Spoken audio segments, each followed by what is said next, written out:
தந்தை மகன் தூய ஆவியின் பெயராலே ஆமேன்.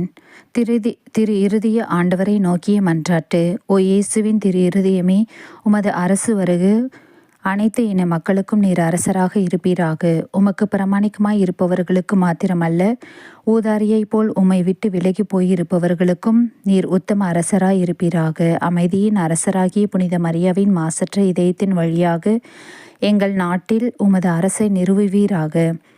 எங்கள் குடும்பங்களில் நுழைந்து அவற்றை உமக்கே சொந்தமாக்கிக் கொள்ளும். இவ்விதம் உலகின் கோடி முனை தொடங்கி மறுகோடி முனை மட்டும் நம் அரசராகி இயேசு கிறிஸ்துவின் திரு இருதயம் வாழ்த்தப்படுவதாக.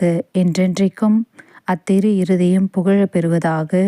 என்றும் ஒரே குரல் ஒளியாய் இருப்பதாக. ஆமேன். இயேசுவின் திரு இருதயமே, எங்களுக்காக வேண்டிக் கொள்ளும்.